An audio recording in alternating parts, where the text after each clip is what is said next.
बिस्मिल्लाहिर्रहमानिर्रहीम। अस्सलाम वालेकुम। आज हम खलीफा दोम हज़रत उमर फ़ारूक रज़ियल्लाहु अन्हु के बारे में पढ़ेंगे। हज़रत उमर फ़ारूक रज़ियल्लाहु अन्हु। हज़रत उमर फ़ारूक रज़ियल्लाहु अन्हु 582 ईस्वी सन 40 हिजरी को मक्का में पैदा हुए थे। आप रज़ियल्लाहु अन्हु के वालिद का नाम हत्ताब इब्न नौफल था, जबकि वालदा का नाम हंतमा था। हज़रत उमर रज़ियल्लाहु अन्हु का लक़ब फ़ारूक था, जबकि कुनैयत अबू हफ्स थी। लक़ब और कुनैयत दोनों हज़रत मोहम्मद सल्लल्लाहु अलैहि वसल्लम के अता करता थे। अल फ़ारूक का मतलब है ऐसा शख्स जो अच्छे और बुरे में इम्तियाज़ रखता हो। हज़रत उमर फ़ारूक रज़ियल्लाहु अन्हु अदी ख़ानदान से ताल्लुक़ रखते थे।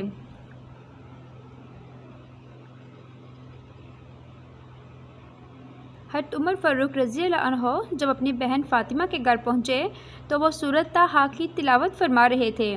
सूरत ताहा की तिलावत सुनने के बाद हज़रत उमर फ़ारूक रज़ियल्लाहु अन्हु ने अपनी बहन और बहनोई से कहा कि यह वाक़या ही अल्लाह का कलाम है, और वो मुसलमान हो गए थे। हज़रत उमर फ़ारूक रज़ियल्लाहु अन्हु ने 690 में इस्लाम कबूल किया था और ग़ज़वा तबूक के मौका पर हज़रत उमर रज़ियल्लाहु अन्हु ने अपनी आधी दौलत हज़रत मोहम्मद सल्लल्लाहु अलैहि वसल्लम और तमाम मुसलमानों के लिए वक्फ़ कर दी थी।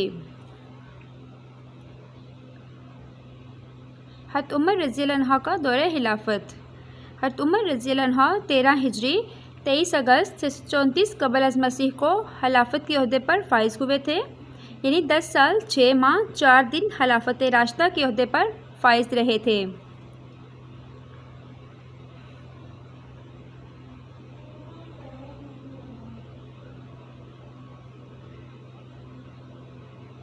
हज़रत उमर रज़ियल्लाहु अन्हु के दौरे खिलाफत में जंग कादसिया लड़ी गई, जो कि ईरानियों के ख़िलाफ़ लड़ी गई थी। जंग कादसिया मुहर्रम अल हराम 14 हिजरी को शुरू हुई थी। जंग कादसिया का पहला दिन योम अरमास कहलाता है और दूसरा दिन योम अगवास कहलाता है, जबकि तीसरा दिन योम अमास कहलाता है। हज़रत उमर रज़ियल्लाहु अन्हु ने तालीम, जेल और पुलिस के महकमे बनवाए थे। हज़रत उमर रज़ियल्लाहु अन्हु पर कातिलाना हमला। हज़रत उमर रज़ियल्लाहु अन्हु पर 23 हिजरी 27 जिलहज को अबू लुलु फ़िरोज़ ने कातिलाना हमला किया था। हज़रत उमर रज़ियल्लाहु अन्हु हमले के वक़्त नमाज़ पढ़ रहे थे। अबू लुलु फ़िरोज़ के हमले से ज़ख्मी होने के बाद हज़रत उमर रज़ियल्लाहु अन्हु ने अब्दुर्रहमान इब्न औफ़ का हाथ पकड़ा और उन्हें अपनी जगह इमामत के लिए खड़ा किया था। लुलु फ़िरोज़ को गिरफ़्तार करने की कोशिश में 13 अस्हाब ज़ख्मी हुए थे, जिनमें से बाद में 6 शहीद हो गए थे। लुलु फ़िरोज़ ने बाद में खुदकुशी कर ली थी।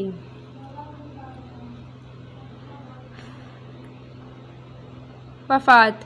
हज़रत उमर रज़ियल्लाहु अन्हु ने आखिरी अयाम में हज़रत आयशा रज़ियल्लाहु अन्हा से इजाज़त मांगी कि उन्हें हज़रत मोहम्मद सल्लल्लाहु अलैहि वसल्लम के पहलू में दफन किया जाए। हज़रत उमर रज़ियल्लाहु अन्हु यकम मुहर्रम अल हराम 24 हिजरी को जामे शहादत नोश फरमाया। आप रज़ियल्लाहु अन्हु रोज़ा रसूल सल्लल्लाहु अलैहि वसल्लम के पहलू मुबारक में दफन हुए थे। वीडियो अच्छी लगे तो लाइक एंड सब्सक्राइब कीजिएगा। मिलते हैं एक नई वीडियो के साथ, तब तक के लिए अल्लाह हाफिज़।